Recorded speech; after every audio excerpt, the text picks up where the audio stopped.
Good evening, and welcome to House Call with Dr. Gigi. I am Ellis Dean, the co-host, of course, with the program with Dr. Gigi here. And we want to thank you all for joining us. And I'm going to just set this up. So 2 weeks ago, we had a wonderful guest, Dr. Patrick G, and he kind of chronicled his harrowing tale of how he went from having severe, uncontrolled diabetes to chronic kidney disease as a result of medications and multiple things that were happening as a result of his diabetes. And so then that led to chronic kidney disease, and then he ended up having some renal failure and had to get kidney transplant. It was just a riveting story that we could not get satisfied in an hour. So at the end of the show, we're like, there was more that we needed to talk about because he had challenges with getting transplants. And so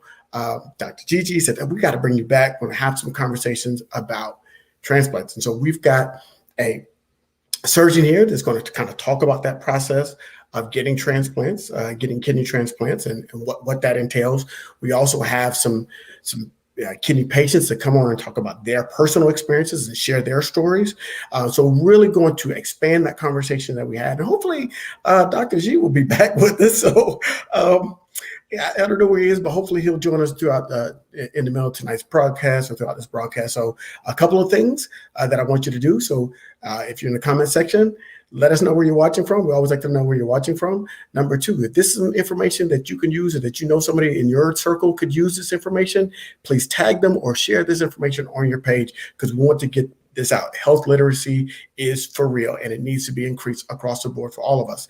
And finally, if you have any questions, make sure you drop those in the comment section. We have some wonderful physicians here on with us. We have some patients and advocates on with us tonight. So please ask your questions so we can get them answered so you will not walk away not knowing what you need to in order to protect your kidneys. So I think I've said all of us I'm supposed to say, got all the information out. Dr. Gigi, Auntie Gigi, how are you doing? I'm fine, Mr. Ellis. So nice to see you. And for our audience, I'm Dr. Gigi Ilbayumi, professor of internal medicine at the George Washington University School of Medicine and Health Sciences. I also founded the Rodham Institute, which is dedicated to improving health equity in Washington, D.C. And speaking of kidney disease, Washington, D.C., like every urban area, basically has some awful statistics regarding kidney disease. We are actually number one in the country per capita in end-stage kidney disease. And so there are many, many reasons for that. High blood pressure, diabetes are some of the foremost reasons. Many of those reasons are preventable, the vast majority of them. But we're also here to talk with people who have gone through this journey, as well as one of my colleagues at GW, Dr. Melancon, who is a transplant surgeon. And we're going to hear about his, he gets like 19 people not related to each other. And they have this huge circle where they end up getting kidney from this person to that person so that all people can get the kidney where otherwise it would have taken them a long while to wait in line. I did not a very good job of explaining that. He'll do a much better job than I. But this is really a time to hear those personal stories because we could just go on and talk about the statistics, but those don't come to life in the same way that, for example, Dr. Patrick G shared with us 2 weeks ago. It makes things real. And we're just very excited about this panel. Mr. Ellis, I'm going to toss it back to you. And guess who joined the program? Hey, there he is. Hey, how's everybody doing? We are Good. doing How are great. you? We were just speaking your name and saying how powerful the testimony you gave about your journey was the last time and how it was so powerful that we decided to have a part 2 of this show on kidney health. Well, thank you so much, Dr. Gigi. You just bring that out of me. So thank you, and Mr. Dean, for that. Absolutely. Again, we're happy to have you. And so Tonight's show, we've got a full guest list tonight, and so we're going to bring on some patients slash advocates. So these are friends of Dr. G's, and so Dr. G, you want to introduce your partners? Yeah, I certainly can. This is like family. All of us suffer with kidney disease, as well as we are very strong and very passionate patient advocates. So thank you very much for the opportunity to introduce these ladies. Yes, sir. So first up, we have Nicole Jefferson. She is of Dallas, Texas, and was diagnosed with end-stage renal disease in 2003. At this point, she was not only aware of what it meant, but she had no idea but she was at high risk for developing kidney disease. So there's a lot here. So Nicole, that's the short version. Why don't we're gonna let you? It's best if people tell their own story. So so you're diagnosed in 2003, and then what happened? Sure.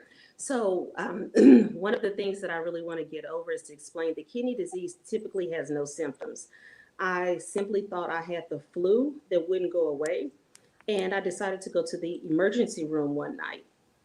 And so, while in the emergency room, thinking they were going to cure my flu and give me some antibiotics, the doctors told me that I had kidney issues. Is what that's how they described the kidney issues. So my sister was there at the hospital, and she said, "Oh, they'll just give you some, it's probably kidney stones. They'll give you some medicine. You'll go home." So jokingly, I said, "When you say kidney problems, do you mean dialysis type of kidney problems?" And they said, "Yes, you'll need to start immediately." Oh my God. So I was not aware that I was even at risk for kidney disease. So imagine I went to the emergency room one night at 2 o'clock in the morning, and I was having to start dialysis the very next day. Um, Hmm. so I knew a little bit about kidney disease because my great uncle had kidney disease. He was on dialysis. However, I was sure that there was no way possible that I was going to do the same dialysis that my uncle William did, years before that. That was actually the last time I saw him alive was doing dialysis. So I was very surprised that I was doing the same exact kind that he was doing, and all that it entailed. So I started dialysis in 2003. It was November 2003.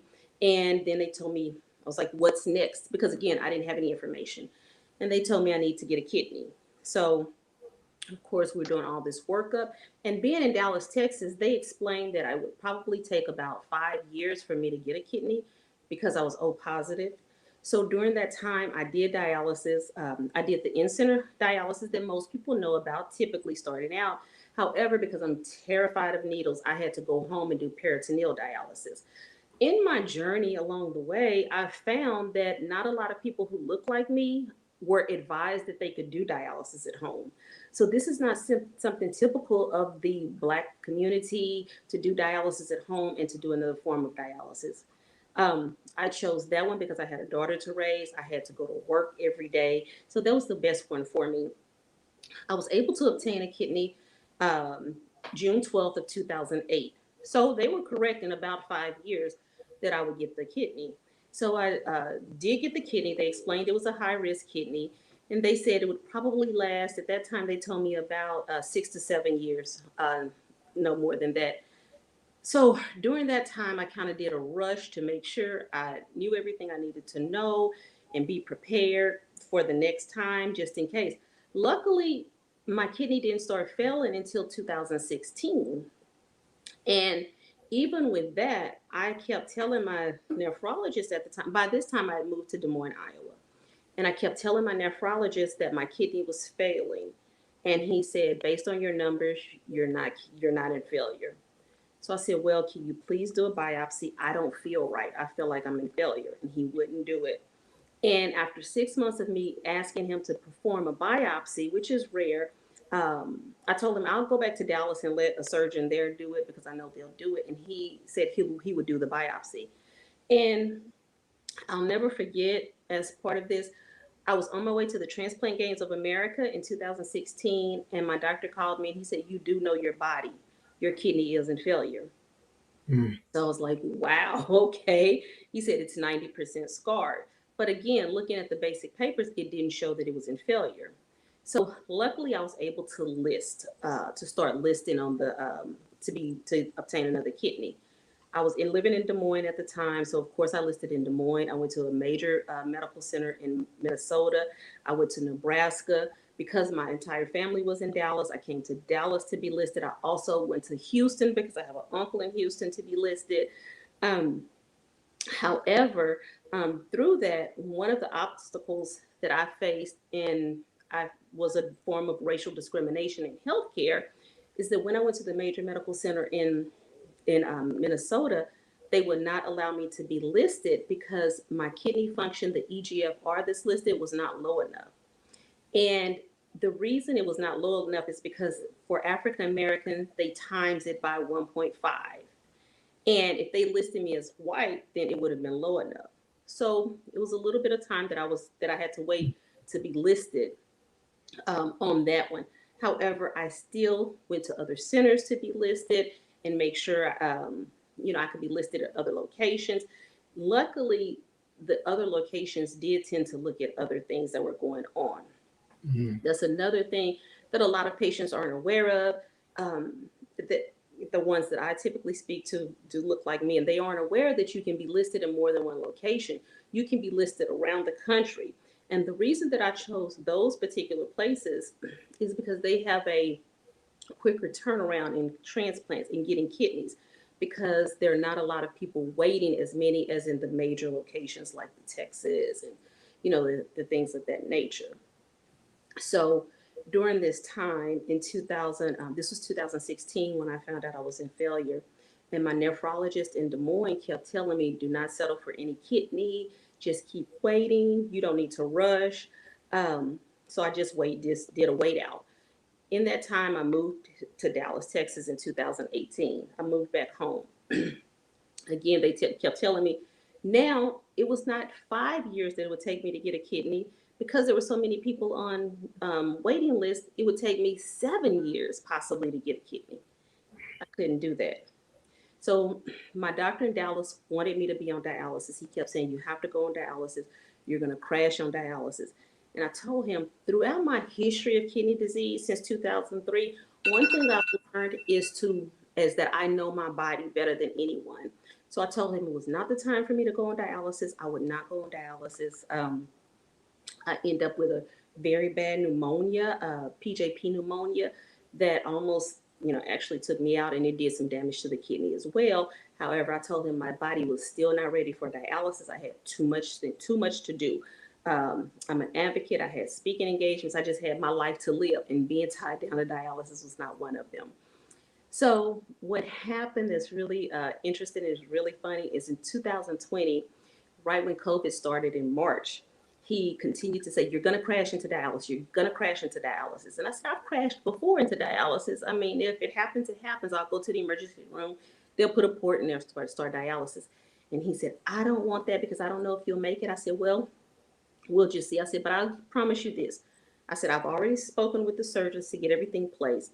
So I will start dialysis July 1st. I said, I promise I will start dialysis July 1st. So he said, okay. I don't know if you'll make it, but that's fine. And it was April 23rd, in the middle of the night, I got a call from Des Moines, Iowa, saying, we have a kidney for you. We need you to be in Des Moines in 5 hours. So I said, they said it's high. They said it's high risk. And one of the things that I also want to talk about is so many people don't want to take high risk kidneys. So this particular kidney, the person had been in jail for over 72 hours in the past year. They had sexual intercourse with an IV drug user, and they had also exchanged sexual favors for money.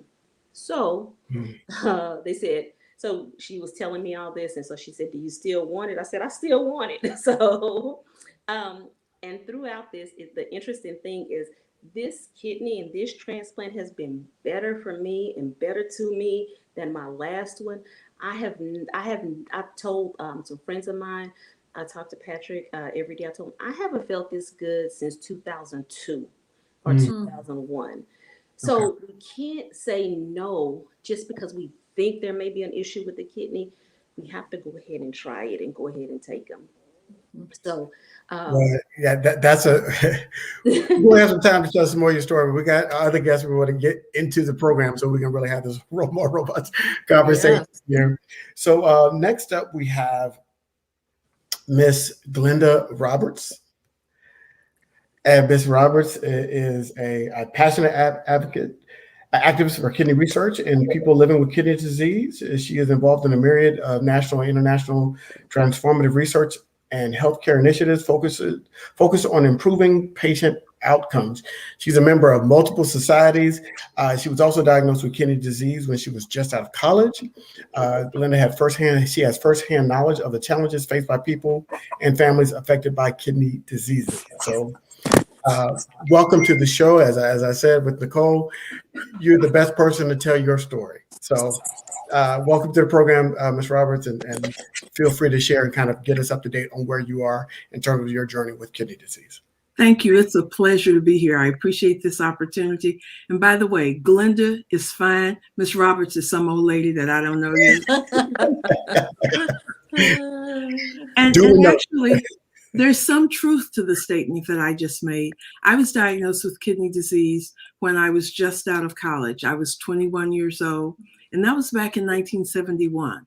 And that was at a point where dialysis was only 8 years old. And many physicians really didn't know a lot about it. And the way I discovered that I had kidney disease was that I had applied for my first job with Shell Oil Company. Back in the olden days, before you could get a job, you had to get a physical. And I had turned down the job at Los Alamos, and my mother had thought she was going to lose her mind because she couldn't imagine a better place for me to be. But I had made the decision. I notified Los Alamos, and then Shell called me and said they would not be able to hire me because I had too much protein in my urine. And I humbled myself, and I called my mama, and I said, they're not going to hire me. She said, come on home. We'll figure it out. And at the time, I was living in Houston. So I went to Fort Worth, Texas, where we were well known in the community. And my mother's niece knew a white nephrologist who agreed to see me. And he said, I'm going to write a letter to Shell Oil and tell them that I am not able to duplicate their results and they should hire you. And I was like, cool. And he said, and as soon as they hire you, you should go on dialysis. And I was like, oh, wow. What's dialysis? Oh, wow. And, back in the 70s, no offense, Dr. Gigi, but doctors were gods and they expected to tell you stuff and you were supposed to do it. No offense taken. I'm certainly not part of that group. Absolutely. I'm sure you aren't. Sorry about that. But I think the important thing that I took away from that was that he didn't do a very good job of explaining what dialysis was when I asked him. And because of that, I said, so what are my other options? And he said, you can try diet and exercise, but that doesn't work for most people. I said, why don't we go with that first? And we can always go on dialysis if that doesn't work. And for more than 40 years, I was able to slow the progression of my disease using diet and exercise. Because at the time that I was diagnosed, I didn't have diabetes. I didn't have high blood pressure. But one of the things that I've discovered now that I'm an advocate is that I probably have a genetic cause because my brother was diagnosed at exactly the same age, and he did start dialysis. And my dad, who never did dialysis, did die from kidney disease. Mm-hmm. So we have a history of kidney disease in our family. And I think Nicole makes an excellent point when we talk about the importance of advocating for ourselves. As patients, you should view yourself, okay, you don't have the domain expertise of a physician, so don't get it twisted. But you do understand what's going on with your body. Mm-hmm. And if you can have a relationship with your physician so that you can explain to them what you're experiencing, that better prepares them to recommend treatments and take different approaches. My nephrologist managed my disease for more than 8 years when my creatinine, which is a measure of the chemicals in your blood, when it was as high as 8. Most people start dialysis when they're around 4 or 5. And I actually didn't start dialysis until my creatinine was 17. That was way too high, so don't do that. However, it said that for my body and from my experience, all of us are unique. And by working with our doctors to figure out what works best for us, we can come up with solutions. And I think the other thing that was unique about my nephrologist, and I really give him high praise, is he didn't recommend that I start dialysis immediately. He said, I think we can use medical management to control the progression of the disease. And we're going to start doing the workup now so that you are starting to accrue time on the transplant list, because, you know, I was way past the point where I could have been on the list. And when I did finally crash into dialysis, because I am a universal donor, my blood type is O negative. Yeah, they were really apprehensive about whether or not I would be able to get a transplant. But over the year, I experienced in-center for about 3 months. That was not for me. I went home, I did peritoneal dialysis for 9 months. And within that year, I was actually able to get a transplant. So my story is very different in that the wait was short, but I was also old, so they probably figured they didn't want to wait too long. But everybody's, and I live in the Seattle area where we don't have a lot of people, and the wait time does tend to be shorter. Wow. Well, thank you for sharing that. There's a lot, you know, that we need to unpack, and I know that we're going to bring on Dr. Melancon to talk, but I wanted to just say one thing about kidney disease. The numbers don't always correlate with how people feel. And I think that Ms. Glenda, the example that you used of a creatinine of 17, and that you were able to still manage with that and eventually needed dialysis, there are some people that feel awful at creatinines of 4. So everybody is different. And the blood tests that we have are not great at really predicting how a person feels. The second thing before we bring on Dr. Melancon that I would say is that if you're not getting listened to as a doctor, change doctors.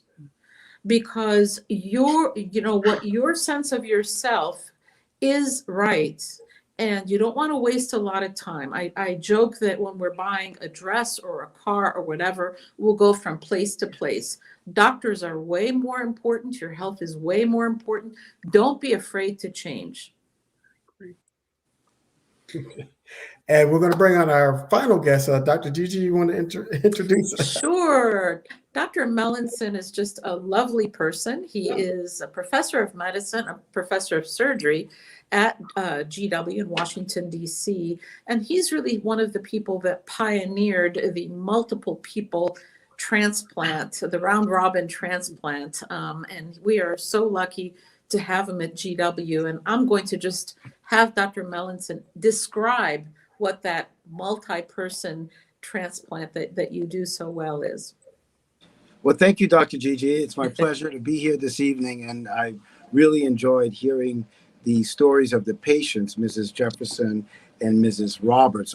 Glenda, sorry, Mrs. Roberts. So, and, you know, because both of them are affirming how transplant saves lives.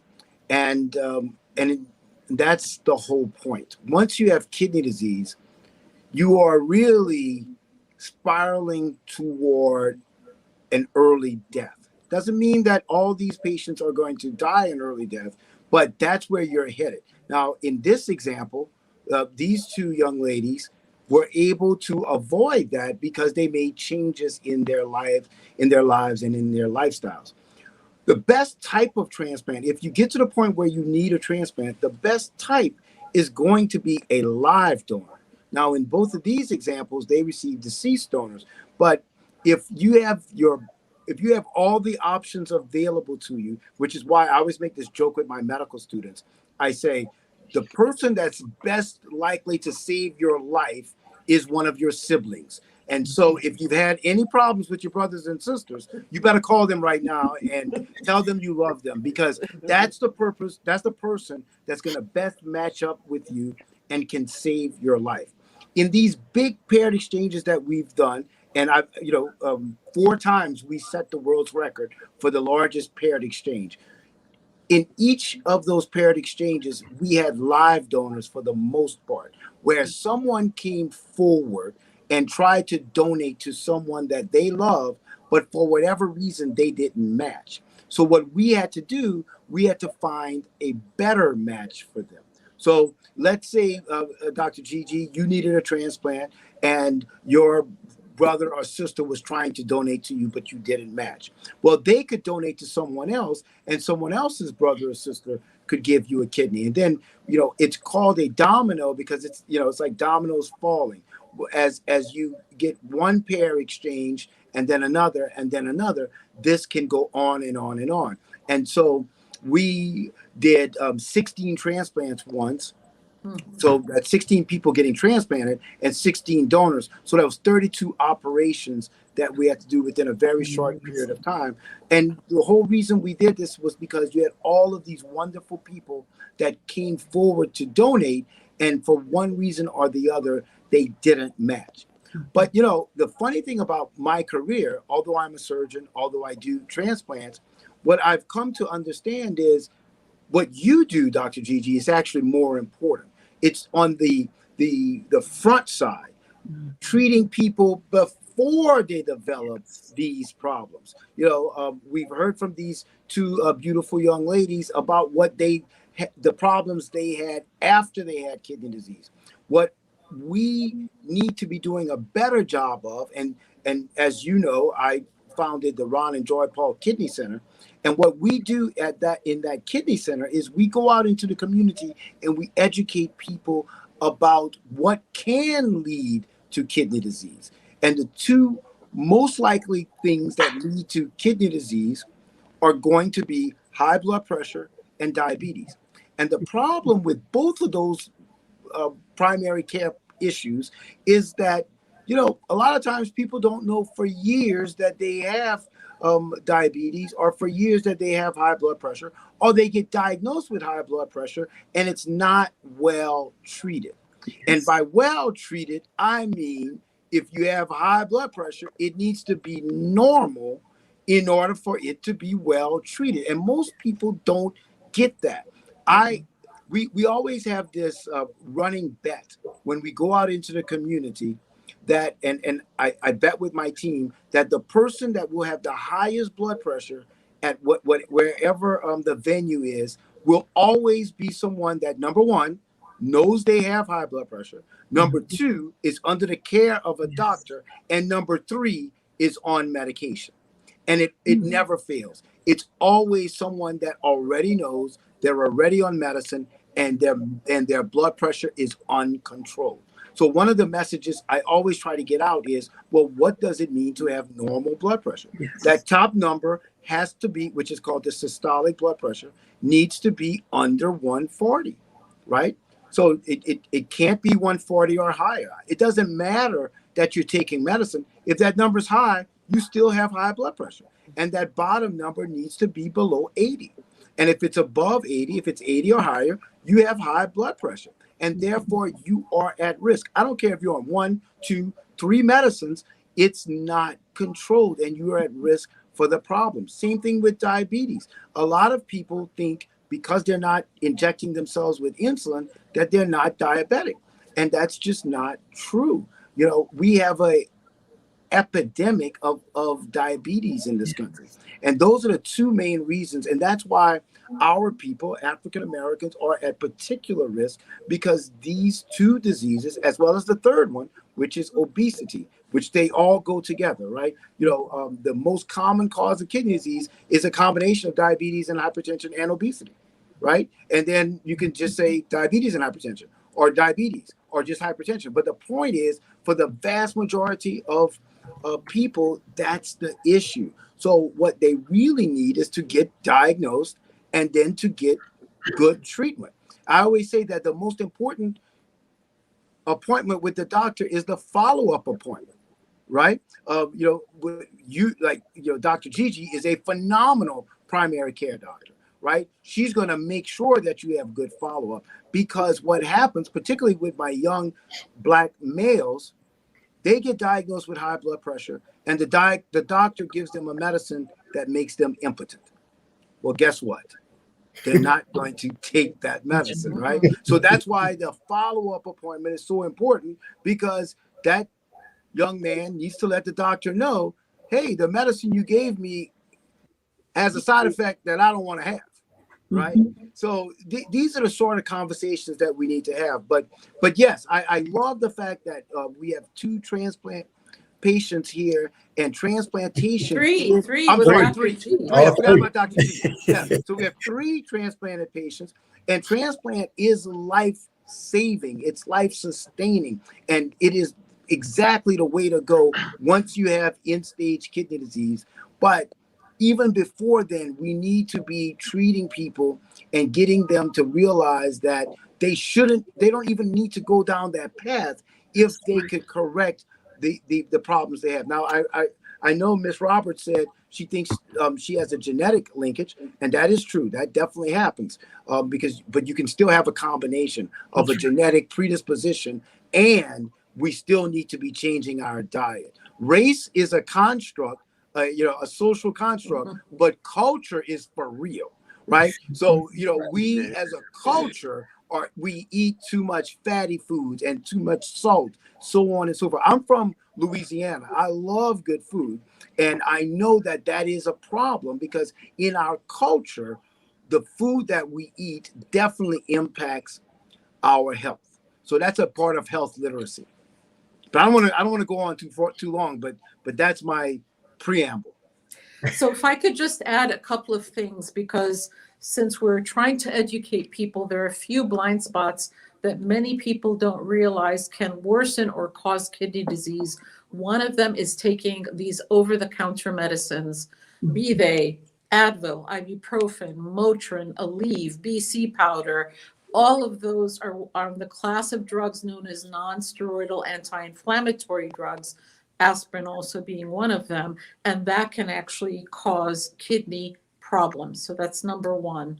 Number two is that there are some silent diseases that if you get them under control, that can actually bring your blood pressure down. One of them is sleep apnea. Sleep apnea now is a cause of dementia, we found out, but it can also be a reason why blood pressure can be very difficult to control. Those are the people that snore, that really feel in the middle of the night their bed partner might notice that they're not breathing. They may wake up with a dry mouth, a headache, or even have to get up and urinate. On average, people with diabetes require 4 blood pressure medications to get their blood pressure under control. So people with diabetes are going to need more medication. But the good news is the better control the diabetes, the less likely you're going to need that many medications. Okay. And then again, if your doctor is not, or clinician is not checking your kidney and your urine tests and the kidney tests when you have diabetes, get a different doctor. Again, don't be afraid to change doctors. Your health is too important. You're too important. So I just wanted to sort of throw that in because there are other conditions that get overlooked. And frankly, when Black people have a diagnosis of high blood pressure and diabetes, guess what? Things like cancer screening goes down because everything is seen through that lens. That's right.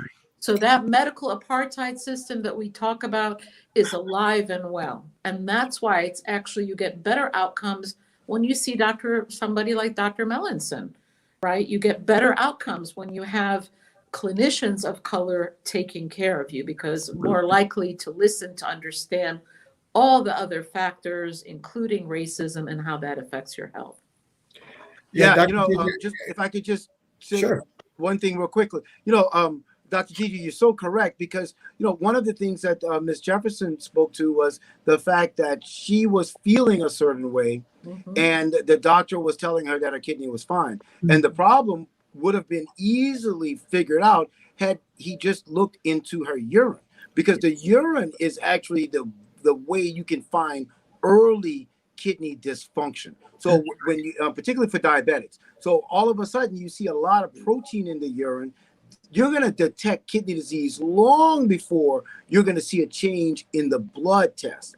So that's one of the things we do when we screen people for kidney disease. We just check their urine. It's a very cheap test, but for some reason, doctors oftentimes will overlook that. They're looking at a blood test, and your blood test for many patients, it will not change until you have a lot of kidney disease. You know, because our bodies will adapt. The one thing about our bodies is that they're wonderfully adaptive, and they will, and the body will make amends for a lot of the problems that you have for a long time, and then all of a sudden you go off the cliff.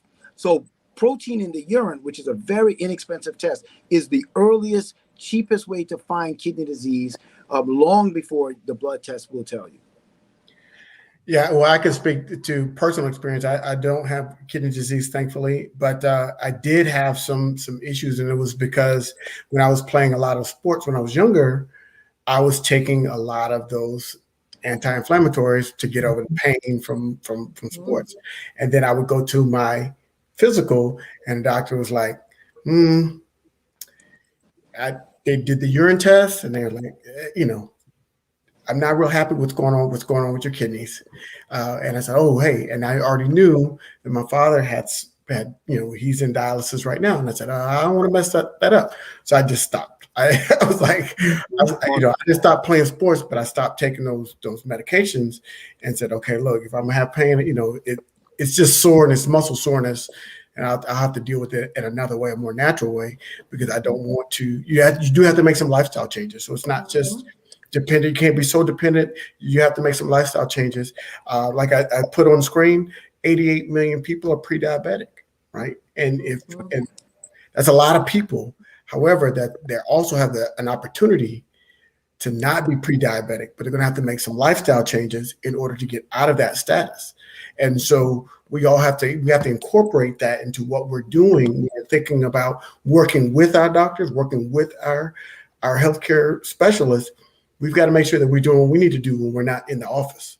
And that's by dieting, exercise, and getting your proper sleep and making sure that you don't have a lot of stress in your life. Yes. If I could just, Glenda, I'm sorry, Glenda. That's okay. If I could just add one point to build on what Dr. Melancon said. My new 4-letter word is salt. Salt has a significant impact on the kidneys, because one of the primary responsibilities of the kidney is to keep the fluid and sodium salt in balance. And so if you consume large amounts of salt, it makes the kidneys have to work harder. And when the kidneys are working harder, that means that they can't do some of the other things they're supposed to do, like controlling your blood pressure. So your diet, especially salt, can have a big impact. And I know nobody wants to hear that, because salt is good. Okay, I'll be the first one to say it. But I want to tell you, you want to do anything you can to avoid kidney disease, because this is no joke. This is hell. Don't sign up for this. So if you can get your sodium level down to 2,000 milligrams a day, it's a good day, and it's worth it. And guess what? It only takes about a week to get rid of your salt tooth. I think so many people think that, oh my God, it's going to take a long while for me to get used to it. But once you really eliminate salt, or at least reduce it, the next time you go to a restaurant and eat after a week, you will find it's like, why are they putting all this salt in it? Right. And remember that when you eat out, they use salt as a preservative. Yes. Yeah. So that's why food is so they can have you drink more, right? You can drive up that bill up higher. But Yeah. Dr. G, you've been so quiet. Are you going to talk? Oh, I'm loving this. First of all, I'm taking notes. Dr. Gigi, you got a new patient. I need a new primary care now. What you all are saying is so on point. For me, 4 years before I started dialysis, my blood pressure averaged 210/190. I went the entire gamut of every blood pressure medication on the market. A couple of years ago, when I did a sleep study, the nurse that did it came in and sat down on the bed. She said, "Sir, if you look at the meter, you have like minimum, moderate, maximum, at risk." She said, "You shot past at risk, averaging 38 episodes per hour." Where you stop So that's breathing. when I started. Right. Yeah. My wife used to nudge me all the time. And I was getting mad. I was like, "Why you keep nudging me? Won't you start breathing?" So once I start using a CPAP, my blood pressure came down. And of course, with diet and exercise and stuff like that, um, it it really helped me to manage my kidney health. So I I'm just sitting in taking in everything, because in underserved Black communities, people don't hear this. I'm talking about people that's at risk because they don't know that they're at risk. Mm-hmm. And just like I shared 2 weeks ago, I'm going to my primary care for 10 years. And then one day she tells me, "Hey, you at stage 3B of chronic kidney disease," and never once told me that diabetes was like the number one leading cause. And what's really concerning for me is one of my sons crashed into dialysis May of this year. I have a daughter that's dealing with lupus nephritis. So, Mm-hmm.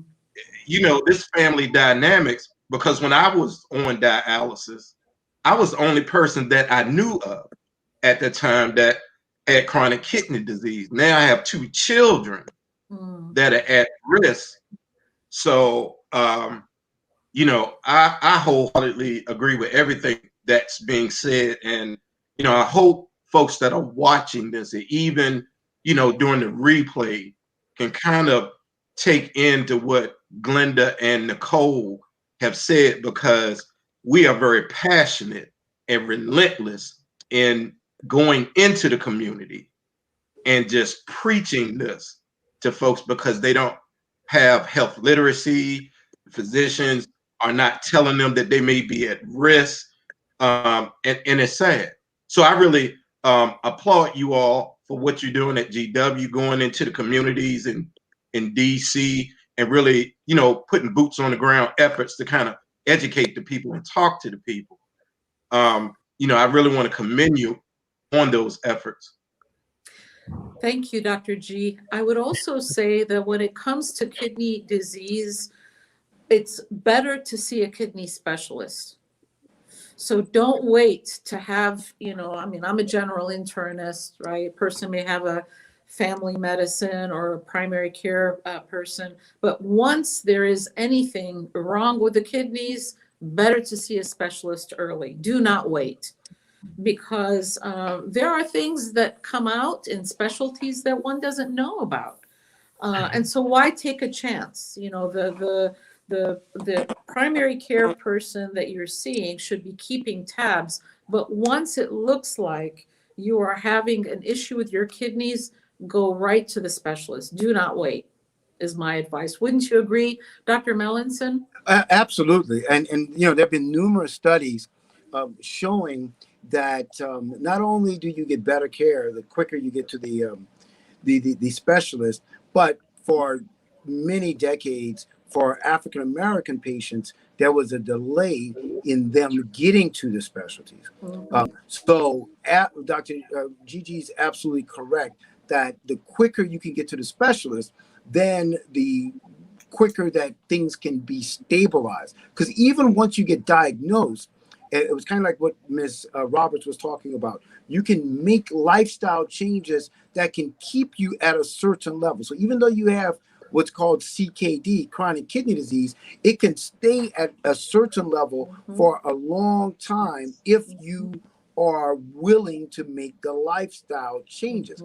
One of the things that's important for people to understand, and we as doctors have not done as good of a job, at least in the past, that of connecting lifestyle to and weight loss to health. And we're doing a better job of doing that now, but people need to understand. I can tell you, even for myself, because my mom has high blood pressure, so I'm very keen to keep an eye on my blood pressure. I take it every day. And during COVID, I gained a little weight. And when I gained weight, my blood pressure went up, only about 10 to 15 pounds. So I started working out more when the gyms opened again, and I lost the weight. Immediately, my blood pressure dropped back down. So 10 to 15 pounds can make a big difference in your blood pressure. Mrs. Roberts is correct, Glenda, that salt is a killer. Salt is a killer. I mean, all patients need to decrease the amount of salt in their diet, but African American patients tend to be particularly salt sensitive. And one of the things that culturally, and it doesn't matter where you're from, if you're from the Southeast or from where, like I'm from New Orleans or from Detroit, culturally, our people tend to have high salt diets, right? It's a part of that soul food thing. And so it people are reluctant to try to change, but you can change. Like being from New Orleans, being from Louisiana, one of the things I've noticed is I can add a lot more pepper. And pepper's good for you, right? Pepper's an anti-inflammatory. So you can add a lot of flavor, you can add a lot of savor, you can have all the garlic, onions. There's all this stuff you can do to food to give it more taste and yet decrease the amount of salt. Salt causes you to hold on to more fluid, drives up your blood pressure, and this is a problem, right? And like I said, I've had patients. We will go out on outreaches, and sometimes we'll give away blood pressure monitors, which is great. But sometimes we run out, and people are like, "Oh, I wanted a blood pressure monitor." And I'm like, you can go to the store and buy a blood pressure monitor for $10 to $15, right? A package of cigarettes cost about that much today, right? But people will they will not invest in a blood pressure monitor, but they will hurt their health by smoking cigarettes and whatnot. So we have to be our own best advocates. One of the things I tell patients is you should ask, how is my kidney function, right? Do I have protein in my urine? One of the slides I like to use when I go out and do the outreaches is a slide of two birds. One bird is an eagle and the other bird is a vulture. Right? What's the difference between an eagle and a vulture? An eagle will only eat certain types of food. And an eagle, if an eagle is swooping down to eat a fish, if that fish is not moving correctly, if it seems like it's not healthy, that eagle will not eat that fish. But a vulture will eat anything, right? So we need to determine what we're going to put into our bodies. How are we going to treat our bodies? When you have that sort of an attitude, and let me tell you, doctors sense the difference from the questions you ask, from the research you've done. Now, we all make fun of Dr. Google, but you show yourself to be involved in your healthcare if you've done research, if you've made lifestyle changes, if you are concerned about your health, if you know what your labs were last year versus this year when you go. You have to be your own best advocate. If you're very passive, I've had patients, I'm a surgeon, and I will disrobe patients and examine them when I'm trying to determine their level of health. And I will see surgical scars on their abdomens, and I'll ask them, "Oh, what operation did you have here?" And sometimes the patients will say, "Well, just check my chart. I don't know." Someone cut on their body, and they don't even know what operation was done. That's the ultimate in passivity. You need to be an advocate for your own health. You need to know every medicine you're taking. You need to know all of your diagnosis. There are a lot of patients that have misdiagnosis on their charts. Dr. Gigi will tell you. We see it all the time. It's something gets put, particularly with these computer records that we have now. They in order to increase billing, they want to add on all these diagnoses. Sometimes there's a diagnosis on your chart that could be wrong. You need to know that. right? Mhm. So you have to be an advocate for yourself. The better you Amen. are at advocating for yourself, the better the care you're going to receive. Can I just add And one to quick that, thing? Can I just add one quick thing? We are in the middle of open enrollment. So if you do not have access to private insurance, we are in a period of open enrollment. It began for the ACA, Affordable Care Act. It began on November 1st and it runs through December 15th. So you can still get insurance. And insurance, the reason why it's important to get that, yes, there's some at no cost. So you can find insurance at no cost, or low or no cost. And it's important for that because the insurance pays for the screenings that you need, the preventative screenings that you can get done before you have to get to see Dr. Melson, which I would come get my kidney from you, doc, if I need to get one, but I'd rather not have to have that issue. I'd rather Right. not have to need a kidney. I'd rather do what I need to do ahead of time.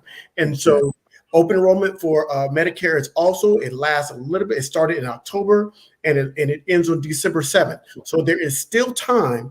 So if you have a loved one, if you have a family member, if anybody that does not have insurance, that has not seen a doctor in a while, please, please, please go to healthcare.gov, get them enrolled, and get them to see a doctor so they can know what their baselines are. And thank I'd you. like to I have add a question. one additional thing. You know, Dr. Melancon and Dr. Gigi talked about kidney disease, and we've tried to share our perspective. I understand that understanding kidney disease is complex. Okay, it is not simple. So one of the things that I work at the Kidney Research Institute, and we've actually published a comic book online, both in English and Spanish, so that people can go there and learn everything you pretty much want to know about kidney disease, your EGFR, too much protein in your urine, what it means to be on dialysis, whether it's in center, peritoneal, what it means to get a transplant, how that matching is done, the paired exchange that Dr. Melancon spoke about. And I'd encourage everybody to go there and look at the free comic book. And if you don't have access to, you know, sophisticated online capabilities, we can mail you a hard copy because we want patients to be like Dr. Melancon said, understand your disease, understand your body.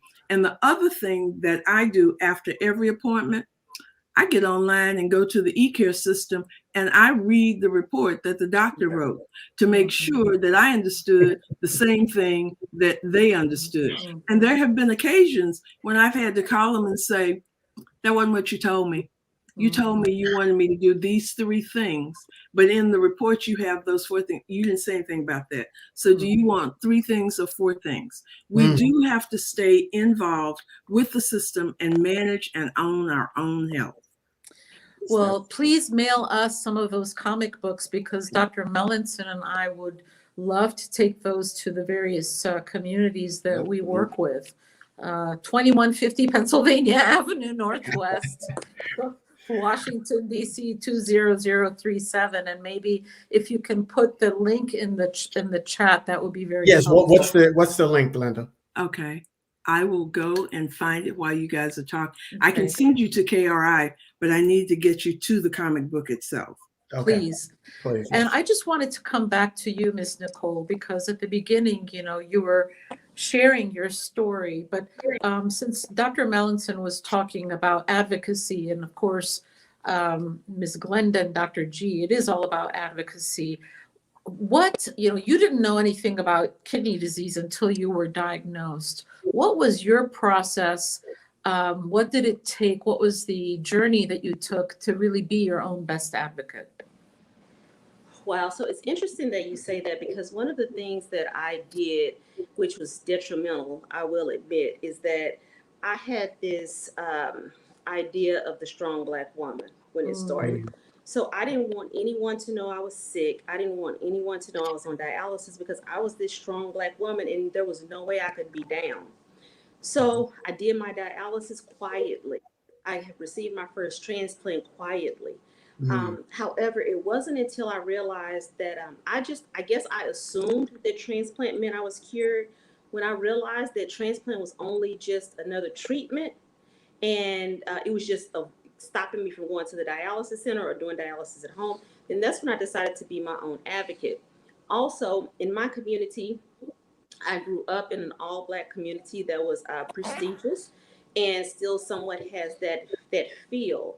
And I've had so many people in my community come to me secretly and tell me they're stage 3, they're stage 4, they're these different stages. However, they are hiding it as well.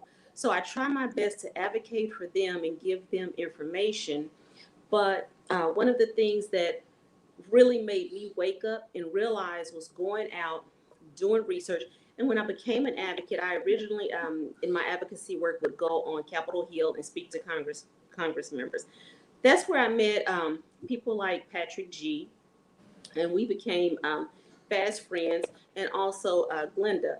We, with this type of advocacy, then we moved on to other things. Right now, we're working on a very important project with the National Institutes of Health in DC that's studying the APOL1 gene, and that's the gene that they believe causes kidney failure in Blacks. And that's some of the reasons that there are so many dialysis centers in our communities and so many things of this nature. So when I realized that I wasn't cured by having a transplant, when I realized there were so many people who looked like me who didn't want to discuss it and didn't know what to do, when I realized that the number 1, 2 causes of kidney disease were hypertension and high blood pressure, blood pressure and diabetes, and realizing that so many people in my family had those and didn't realize they were at risk for kidney disease, I said, I have to speak up. I have to start speaking. I have to start speaking not only for myself, but also for those people who don't want to speak out and those people who don't want to, are unable to ask questions and don't feel comfortable asking questions. Dr. G and Ms. Nicole, thank you for educating me about APOL gene, because I was thinking APO lipoprotein when Dr. G put that in the email earlier. So what each of you has actually brought up, because I really want to come back to this, is that research, advocacy, education, the care that one receives to be able to communicate. But there's something else that I'd like to bring up, and that is mental health. Because mental health, is so tied in to our physical health. And if we're feeling overwhelmed, it's like, kind of who cares? Or if you feel like you've got so many other competing priorities. And that's why the work that you're doing as advocates is so very important, because sometimes it does take somebody else to say, hey, look, what is your kidney function? Have you gotten your mammogram? All of these things, because really that's about a community that we're talking about and accountability to each other. So if somebody looks like, oh my God, they've been dealing with so much, and let me check and see if they're doing what they need to do for their health. That is so key. So I appreciate all the work that you all are doing in educating others, while still having faced your own health challenges. Well, we've got some questions from the comment section. This discussion could be going on so all night, and I'm really soaking this all up, and I'm really just enjoying this discussion. But we do have some questions I want to get to them for Dr. Melancon, and so I want to thank you for giving us this time and making the adjustment for the time change that we had to adhere to. So I'm looking. There's a bunch of them. Okay. Here's the first question. I'm going to put it on screen here. Dr. Melancon, could you please comment on low renal, I think it's state hypertension? Okay, so there are different types of high blood pressure, but what typically happens is your kidneys actually emanate hormones. And these hormones actually control your blood pressure. In other words, when there's too much fluid going to the kidney regulates the amount of fluid that's going into itself by tightening the flow of fluid in, and therefore the amount of urine that's going out. What should be a normal sort of response to high blood pressure is that your renin levels would go up. So a person that has high blood pressure but their renin levels are low, it tells you that there's a dysregulation of this normal feedback loop. So it is a complicated way of doctors taking hormonal levels to figure out what's going to be the best sort of medications that you would require in order to get your blood pressure under control. These are not tests. These are not first line tests. Dr. Gigi made a mention of the fact that diabetics oftentimes are on, can be on like 3, 4 or more medications. Only when you get to that stage, when you're recalcitrant to a lot of treatment, are doctors going to start to look at in more detail as to why your blood pressure is not responding to the normal treatments.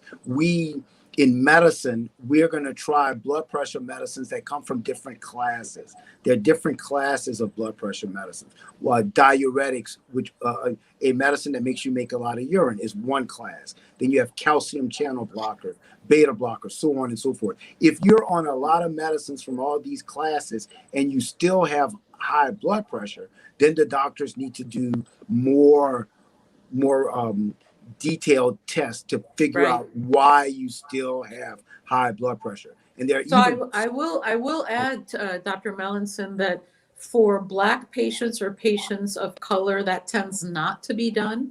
In other words, looking for what we call secondary causes. So we talked about sleep apnea being one of them, poorly controlled diabetes being another, the use of anti-inflammatory medicines. Alcohol, actually, drinking alcohol can be a reversible cause of high blood pressure. And sometimes people come into the doctor's office and stop drinking alcohol. Actually, that's the time when their blood pressure could be very high. The other thing happened to my own sister. There are some rare tumors that are on top of the kidney. It's something called an adrenal gland that secretes hormones. And sometimes they can be the cause of blood pressure. So my sister was on 4 medicines and her blood pressure was still not well controlled. So I had been to a lecture that said, we're not diagnosing enough of these rare tumors. And sure enough, that's what she ended up having. And she had that removed. And now she's just on 1 blood pressure medicine.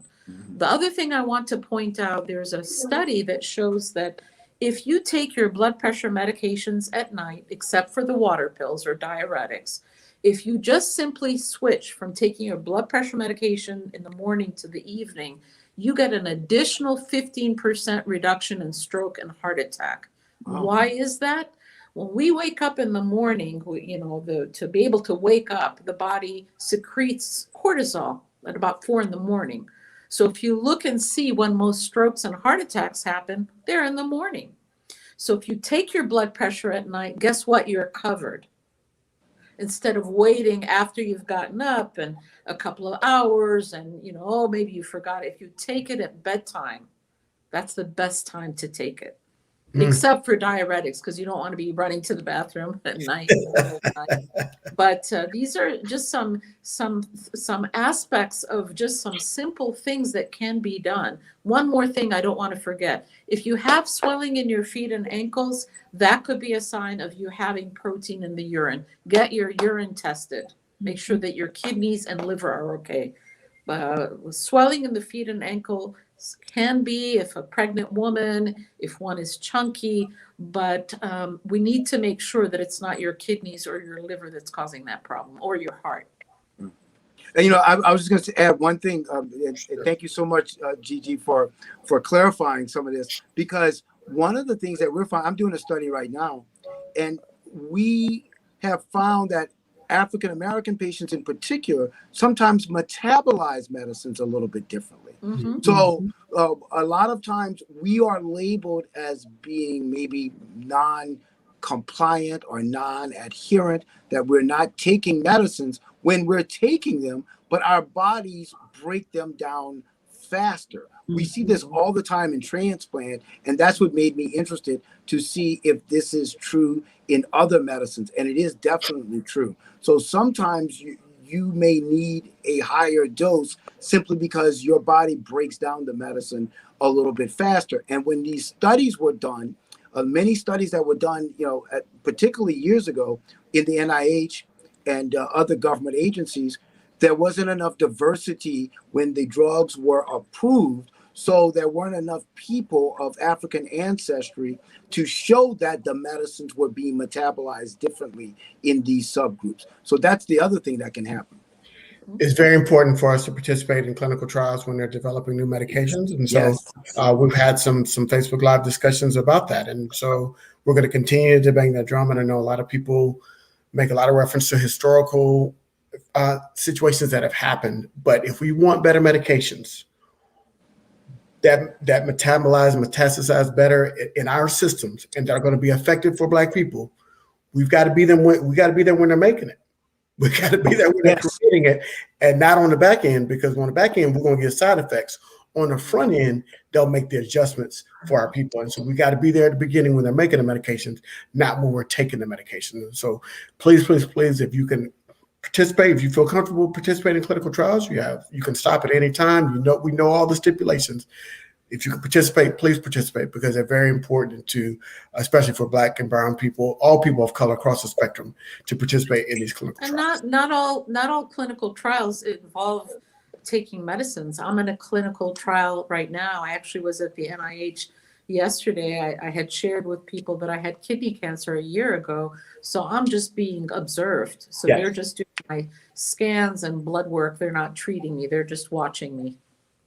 And one of the things that Patrick, Nicole, and I can attest to is increasingly research is involving patient advisory boards, so that they are forming groups of people who are patients, who look like the people who are living with kidney disease, and we're evaluating everything. We're looking at informed consents. We're looking at the results of the studies. We're looking at the ways that researchers are engaging with the patients and the kinds of things that they're doing to the patients. So I think that if you can find a study that has a patient advisory board, or they at least have some advisors, there are people there who look like you, who are advocating for you. And Nicole can attest with the Apollo study, which is around APO1, we completely changed the criteria that researchers were using when they were looking at patients. And that's specifically for people of color.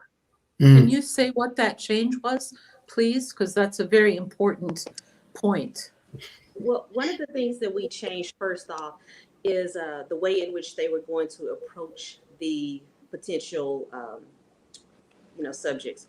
And so one of the things that they were going to do is go to someone on the day of transplant and say, hey, we have a study that we're doing, and tell them about the gene. And as the advisory board, we just told them that was completely unacceptable to go to someone on the day of transplant to tell them about a gene that could probably or possibly cause them other issues. So we did ask them to move that back at least 2 weeks, give them adequate information to research the information to decide if they wanted to continue with transplant. Another thing that we did, as Glenda mentioned earlier, is change the informed consent. And the informed consent, a lot of times when you're going through that, it's a lot of words that you don't understand, or you may seem garbled. And we just wanted a one pager that was this, this, and this, so people wouldn't feel overwhelmed, and they wouldn't feel like they were rushed or pressured into anything, and just describing it like that. So those are two of the major things that we did change with this particular project. There's another one that I'm working on with Glenda with NIH as well. And same thing as far as the informed consent. That's one of the things that we want to do in order to get more people involved in clinical trials, is making sure they understand what they are actually going for. And also with the Apollo, we did videos as well to make sure that, if they have any questions, they can understand that these are people who look like them, and we have their best interest at heart. One of the things that was really powerful about the study is the steering committee, which is made up of nephrologists, researchers, and scientists. They did put me on the steering committee, so I have a voting voice as a patient to be able to and have all of the information and attend the meetings. So that's one of the really powerful things that have gone on in that particular project. Well, I, for one, feel better that you are representing. No, seriously. Yes, I yes. say this with all seriousness because it's just a much more holistic, representative, all these other people that you mentioned are important, but really the patient's voice is probably the most important. So I'm so glad that you spoke about that. That is so important. And thank you for doing that work. Thank you.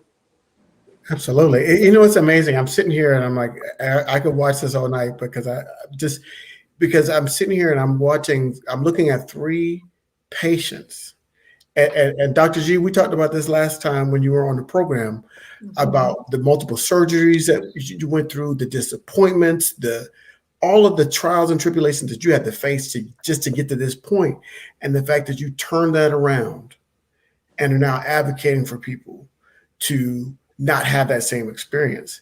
This is very special, and to come on this program and to share a real patient experience is so much more. It basically undergirds what Dr. Melancon is talking about, because he could talk about surgery, he could talk about matching, he could talk about that programs and everything that goes into it. But we got people here that lived it, and they can say, "Hey, this is what I had to go through. I had to get on multiple lists from all over the country because they had different levels." People may not know that. They may just get on their list in their area. And Dr. Gigi talked about earlier how long that list probably is in the DC area. But if you know, hey, I can go to Seattle and see my girl Glenda. Or go to Dr. Melanson, right? I'll go to Dr. Melanson and look, I'm coming to him. I'm bringing my kid in the bag when I see Dr. Your afternoon. I need to get this kitty in me. But seriously, I think it's important to have this type of forum where we've got actual patients interacting with the surgeons and the doctors, so we can have a full, robust conversation about kidney disease, transplant surgeries, and all of the things that are incorporated, including the social determinants of health and the impact on our mental health. Because all of those things go to and impact our community in a very significant and unique way that causes those disparities in outcomes. And so just thank you all. I thank you all for being a part of this conversation. Yeah, and I would just say, look at all the talent that is part of this program. The talent and the just how many people are there and are really representing folks that they may never even meet, right? Yeah. And so there's a lot of talent, and BDO is really wonderful at bringing this information. And I hope that we can post some of the websites that people are active in, because there's a lot of great information. I had a final question sort of for Dr. Melancon. I know that we're probably running over time, but Dr. Melancon, what would you say is one of the biggest myths when it comes to kidney disease? Oh, that's a good one. So, there's so many out there, but I think the main issue, and it's kind of funny because we were talking about the Apollo study, but when we talk about why African Americans have more kidney disease, I've heard a connection to slavery so often.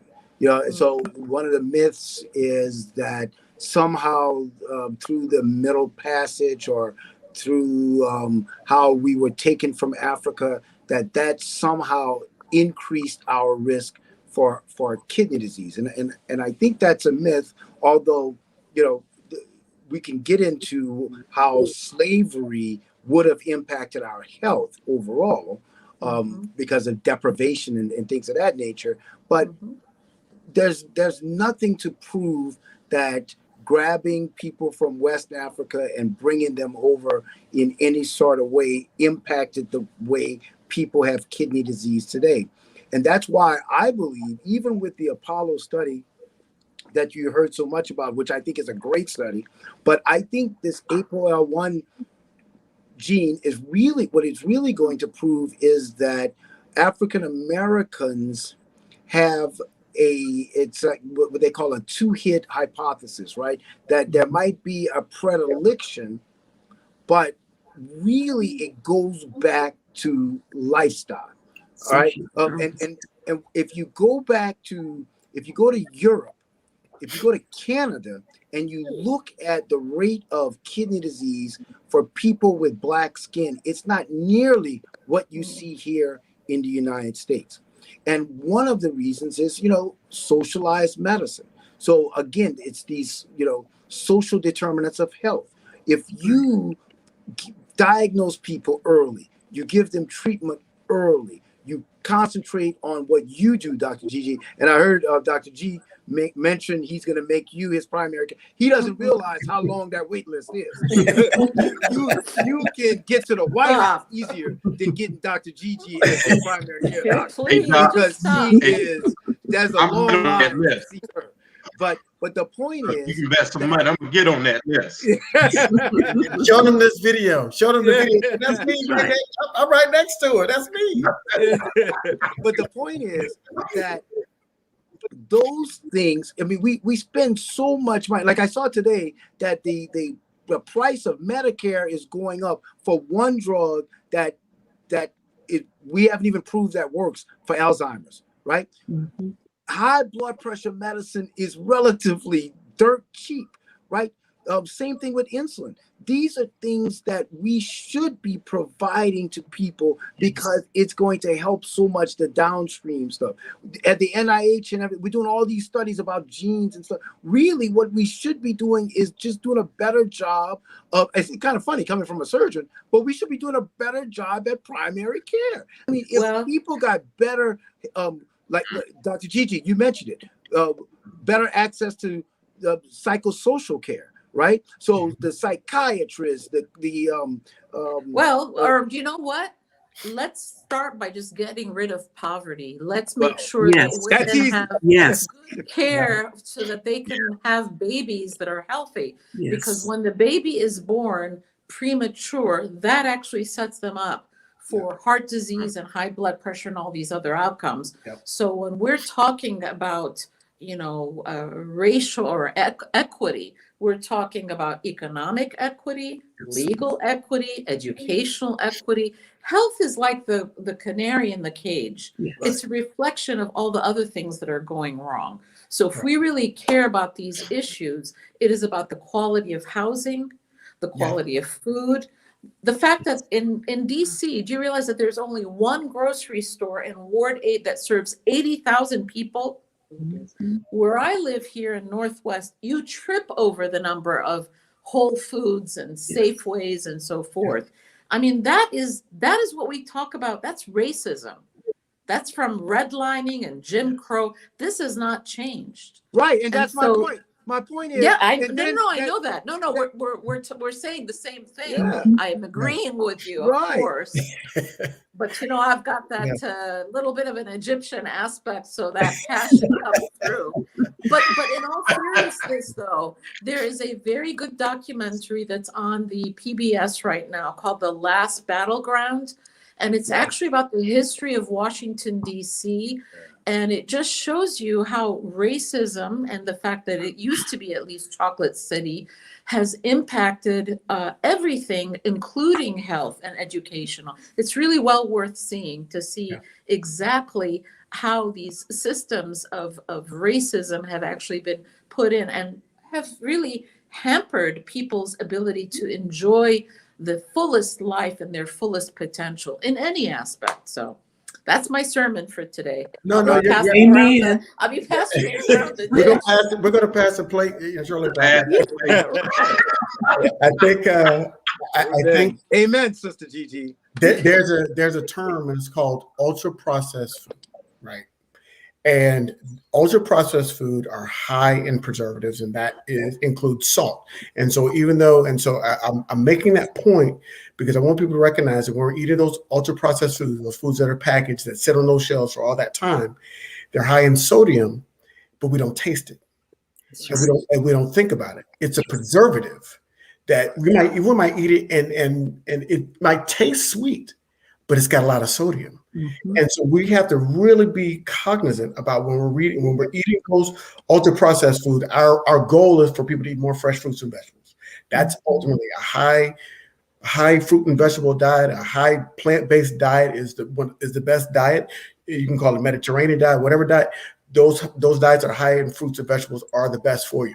But if you're eating those packaged foods, please read the labels and check out the sodium content. Check out the trans fat content. Check out the sugar content. Where is it coming from that they're putting into these foods? Because that's going to impact those levels that you have in your body. And you might think you're eating fine. Hey, I just ate that cereal bar, but that cereal bar is high in sugar. Mhm. It's got a lot of sodium in it.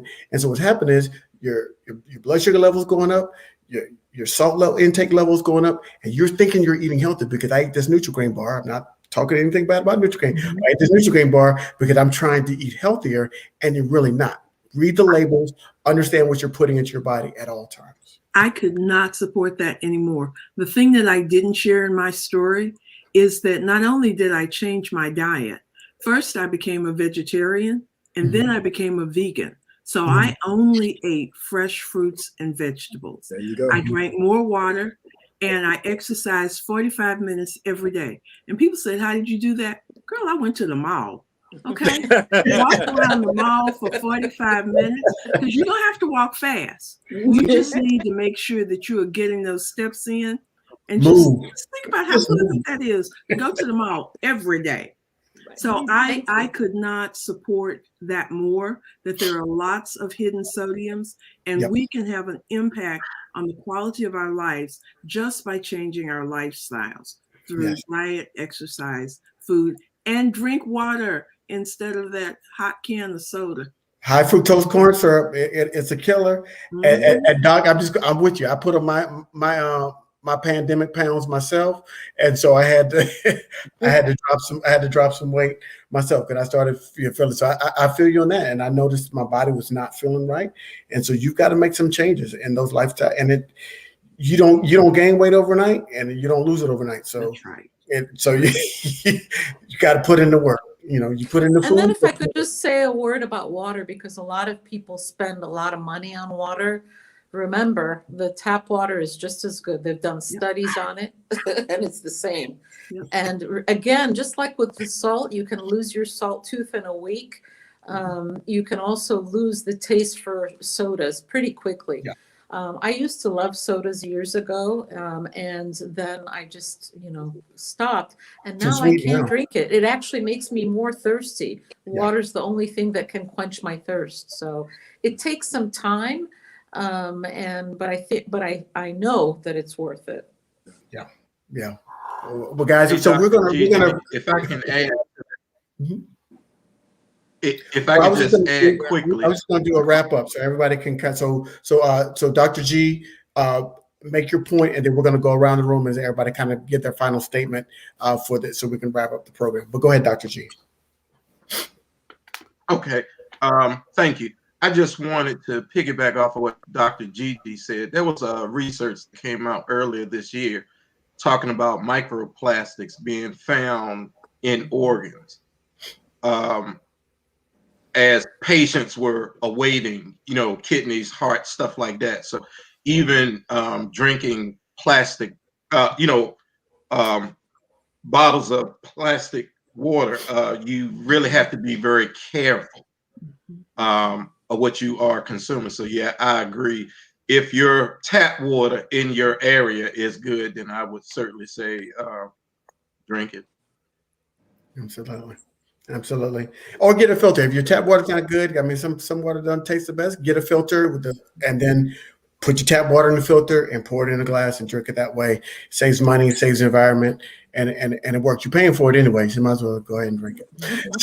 So you're gonna pay for it whether you drink it or not. You pay for that water. So we're gonna start in the order of appearance. So Nicole, what's your final statement for tonight?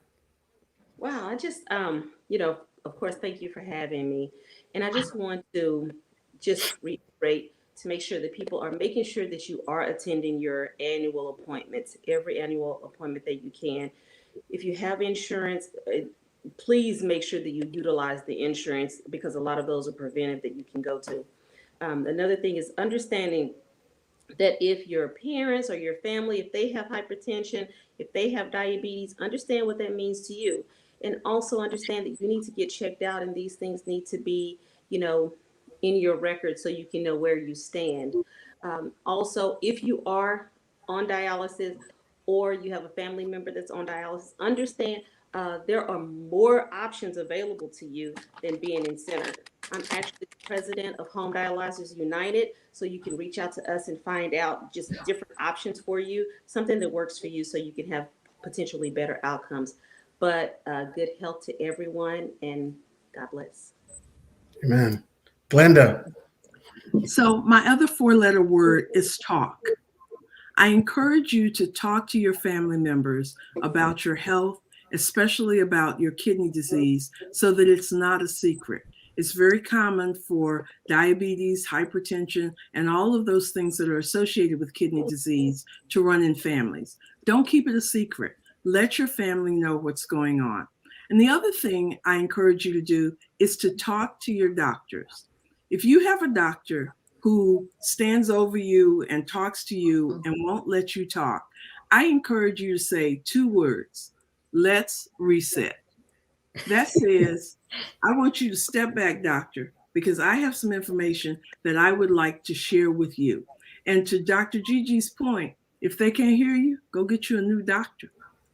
Thank you very much for giving me an opportunity to speak today. I encourage everybody to check out the Kidney Research Institute's website. We do have Joe's story there. It's available in English and Spanish. And if you have any questions that you want to know about kidney disease or our experience as a patient, I encourage you to reach out to us. I'm sure that Dean will give you that information. And thank you very much. Dr. Melancon. Yeah, I just want to rehash what a lot of what we heard from everyone, because I think it's so important, and I've seen it be so good for my patients, the people that have really improved their health. A lot of water, fruits, vegetables, getting rid of the processed food, and a more vegetarian like. You don't have to become vegetarian or vegan, but the more you move toward that way and getting rid of fried foods and ultra processed foods, the healthier you will become. The weight will literally evaporate. I've seen it over and over. And as you drop weight, everything about your health will improve. So I think that what you heard from this panel is exactly the way to become healthier, including healthier kidneys. Absolutely. Absolutely. Dr. G. Dr. G or Dr. Gigi? Dr. G. Dr. Patrick G. Sorry. That's it. Understand that's depending on your disease state, you're going to have to go from a patient to a pupil. You need to do your homework. That's the only way you can be your best advocate. And lastly, I want to thank Dr. Gigi about talking about behavioral health. When you get diagnosed with a chronic illness, ask for help.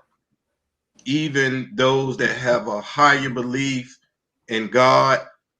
I had a bishop tell me once, sometimes you need more than God, which means you need to utilize common sense. God made doctors, God made counselors, God made therapists. Utilize them. That's their particular ministry. So when you get this diagnosis and you feel overwhelmed, please talk to somebody. Talk to a trained professional, because it's not good to try to carry that burden and also try to understand how it is to manage your health. Thank you very much. Amen. So Dr. Gigi is her name's on the show, so we're going to let her have the last word. I'm just going to reiterate again what we have learned tonight. Salt is a four-letter word. We've got to reduce it as much as we can in our diet. We need to eat healthier. The best way to get health is eat more fresh fruits and vegetables, proper sleep, exercise, get your mental health under control. That is the best formula that you can do every day to keeping yourself healthy. Finally, it's open enrollment. I'm going to make my pitch for open enrollment again. Open enrollment, and if you can afford it, get the PPO plan so you can select your doctor and have more control over your health care. Invest in yourself. that small investment in yourself, that small investment in your healthcare will go so much longer, will play so much longer into you increasing your health span. And what I mean by that is your health span is the amount of healthy years that you have in your life. So you have a lifespan and you've got a health span. What we're trying to do here at blackdoctor.org is increase your health span by giving you great information here. So thank you so much. I'm going to pass the mic to Dr. Gigi, and you can take us Thank home. you. Thank you. I think there was a question, I don't know if it was answered, about kidney disease and thyroid disease. Those are two pretty common diseases, so it's not going to be unusual for you to see two of them in one person. As far as I'm aware, there is no direct link, but I'm not 100% sure, but at least in my practice over almost 40 years, I've not seen that link. I just wanted to say now that we're coming up on a holiday where there's going to be a lot of people, hopefully people seeing each other after not having seen them for a while because people are going to be vaccinated. Please make sure that you ask your family members about the family history. This is a great opportunity to find out what runs in the family. And so some of the suggested questions are, of course, high blood pressure, diabetes, stroke, and heart attack, but don't forget to ask about eye diseases, glaucoma and cataracts, and then cancers.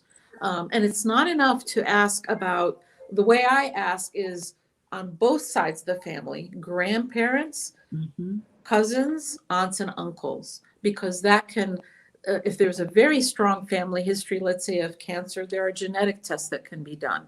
There are ways to monitor you to get ahead of preventing a problem from occurring. But in closing, it just has been an honor and a pleasure to spend time with this illustrious group here tonight. Dr. G, Ms. Jefferson, Ms. Roberts, and Dr.